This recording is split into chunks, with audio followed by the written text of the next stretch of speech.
excited to talk a bit about some of the testing results that the Mississippi Department of Education has released today. We've been chomping at the bit to really talk about the continued progress that we're making in Jackson Public Schools, and we're excited about that.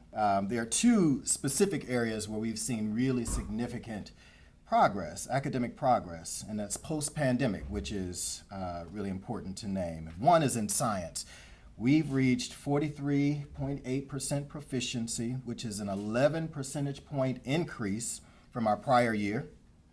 And this continues a 2-year improvement trend of a total of 25 percentage points. So we're really excited about that. With math proficiency, we're continuing to climb. We've reached 30.8% proficiency as of the 23 test administration. This represents a 9 percentage point gain from the previous year and continuing a 2-year improvement trend of 22 percentage points.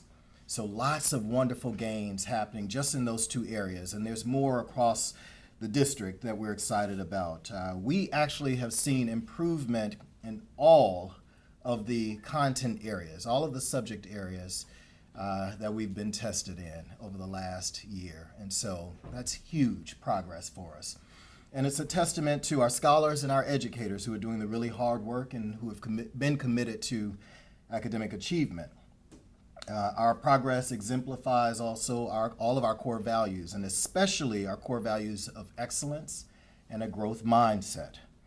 And we're really excited just to continue that growth, continue our work towards our strategic plan goals. I want to name that we set, and many of you know this, we set strategic plan goals when we launched our strategic plan in July of 2019. And we set those goals for 5 years out, and we've been working steadily to reach those. Obviously, with the interruption of the pandemic and how our lives have been impacted by that so severely, we were concerned about our ability to reach those. But I'm excited that that has happened and that we continue to see that growth over the course of these years. And so I will call out that one of our goals in the strategic plan, we actually have met that already. And so after 4 years of work, we've already met one of our 5-year goals. And so that's really important and, again, something to be celebrated. I want to lift up the work that we've done in professional development and coaching with our educators. We know that it's important for, as professionals, to continue to grow ourselves, grow our skills and our capacity, and to do all that we can to ensure that we are better tomorrow for our scholars so that they get the very best that we have to offer every day that we enter the classroom and into the school space. And so just want to name and thank all of our educators for submitting themselves to this commitment to growing their skills and their capacity. And so I just think that's really important to name. We've got many more nuances that we're continuing to kind of sift through in the data. I think there are lots of schools, as once we are prepared to talk about individual school reports and performance, individual schools that likely have outsized performance. Obviously, that's the truth in that as it rolls up to the district level, we've seen such continued and significant progress. And so there'll be more on that. We'll certainly be sharing more through our social media pages on our website and reports to the school board as we continue to sift through that data. And so as we're celebrating these remarkable data and the progress that we've seen over the last few years, we do want to underscore the importance and our understanding of the importance of maintaining test security and maintaining the integrity of our work and the data that we present. Given that, I do want to address and name some of the concerns that have been brought to our attention by the Mississippi Department of Education. The MDE notified me on Monday, August the 14th, of testing irregularities at 7 of our schools. In the notification from the Mississippi Department of Education, we were directed to conduct an internal investigation to better understand what occurred in those schools. And we were given 15 days, 15 working days to present back to the Mississippi Department of Education our findings. The testing irregularities were identified by Cavion Incorporated. That's a system that MDE uses to help to ensure the assessment results are valid and reliable. And based on the forensic data in the report, there were some abnormalities and some anomalies pointed out. We quickly assembled a team of internal and external educators and developed a comprehensive plan to investigate the actions of our leaders, our educators, our scholars, all of those involved in our testing program and according to the state MDE guidance. Our school leaders at the impacted schools were placed on administrative leave with pay to allow us the time to do a thorough investigation of those school sites. We believe in the work that we're doing here in Jackson Public Schools and passionately believe in our scholars and our educators and their ability to achieve at really high levels and to do it with integrity. This is a serious matter, and we are acting with expediency and intentionality. At the same time, this is not a district-wide issue, and I want to stress that. This is not a district-wide issue. These are very isolated issues that we're following in the investigation. And we will follow the investigation. We will follow where it leads us, and we will take the appropriate actions based on the findings from that investigation, including, up to and including perhaps some personnel actions against any individuals who might be involved and reporting that information to the Mississippi Department of Education, and specifically the Office of Educator Misconduct. We continue to invite all of our stakeholders in the community to interrogate and scrutinize our practices. We know that we have, and will continue to see great progress in our school district.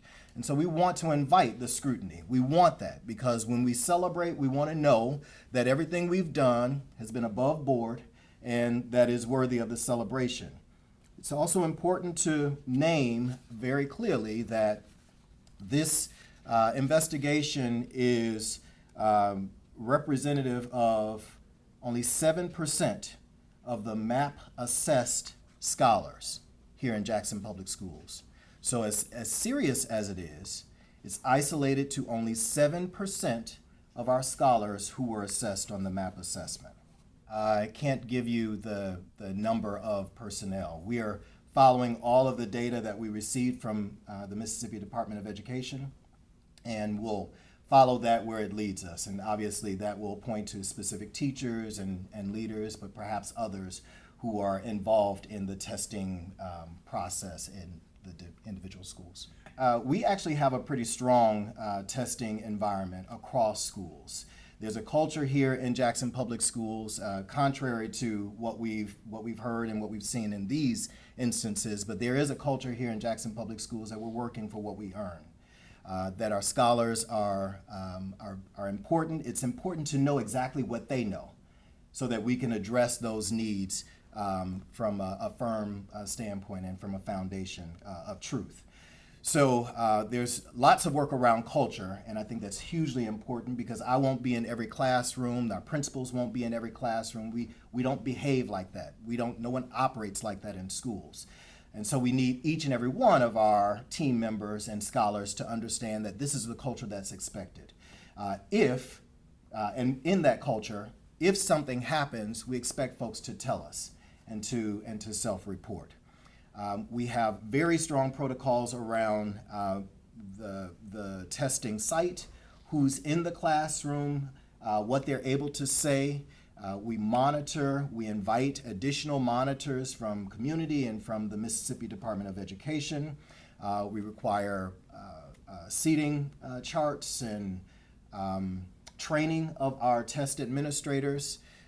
there's a test security plan that each school has to submit to us, and that's a requirement. And so obviously, as with this information, we'll go back and look again at those test security plans. That's part of the investigation, in fact, to make sure that the plans themselves were followed, and if they were followed, then what additional actions or protocols might be needed to ensure that we have total security throughout and that our test data is reliable. You also mentioned the school success. Let's talk about what it took for you all to get that success, and who played a certain role as far as good teachers and stuff like that. Just talk about. It's a all hands on deck process. There's no kind of watching to see what happens within Jackson Public Schools. We've got the importance of our bus drivers being there on time and picking up our scholars and greeting them kindly and warmly so that when our scholars show up in schools, they're ready to learn. And the same with the folks who greet them, our security team and office staff and those who feed the scholars, so all of the classified staff. It's hugely important. And I think a lot of times we diminish the impact of those individuals and what they do to help us ensure that our scholars are ready to learn. And then, of course, all of our educators, and it's the classroom teachers, it's the assistant teachers, it's the librarians, our counselors, and we have what are called intervention teachers, folks who help us to identify specific children who may be struggling in a particular subject or in a particular skill and either push into the classroom or pull those scholars out to provide them with additional support. There's all of this work, plus all of our external providers. We've got coaches, internal coaches and external coaches. We believe in professional development. We believe that the way to win, the way to achieve at the highest level is to continue to get better. I often talk about how professional athletes have coaches. They all have coaches. Michael Jordan had a coach. Steph Curry has a coach. All of these folks have coaches. And so why wouldn't teachers and school leaders have coaches? And so we take that very seriously and we lean into that. And it requires us to be open to getting that feedback and then incorporating that feedback into our practice.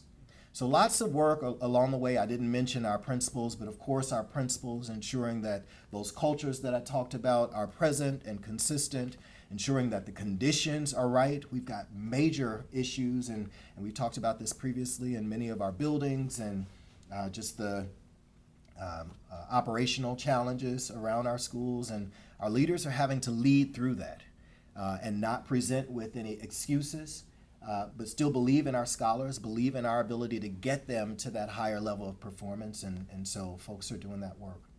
Of course, we've got families who do the hard work at home, who believe in their children, believe in Jackson Public Schools, who provide us with feedback that we need about their scholars, but also about kind of what's going on in communities and in schools, and are invaluable.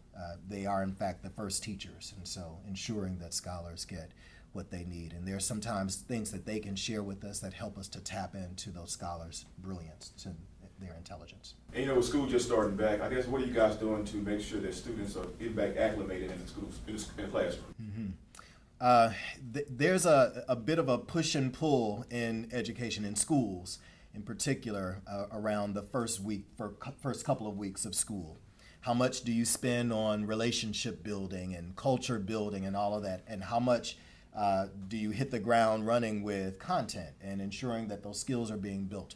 Our folks understand the importance of both. And so while we're diving into and not spending a ton of time reviewing what was taught the year before, diving into this year's content, this year's skills, but also learning what we can about our scholars, developing relationships with them, because we believe and we know that through strong relationships, scholars respond. They will likely give more tries or try harder or try again as a result of the relationships that they have with educators. And so we're spending a lot of time on that in these first few days. We understand that there's still some trauma. There's still some residual effects from the pandemic and just life after. And so we're recognizing that. We also recognize that we've got a number of new educators, folks who are new to the profession, and so we've got to be intentional about how we build relationships, how we build positive cultures, and not just leave that to chance. And so we're striving to do that.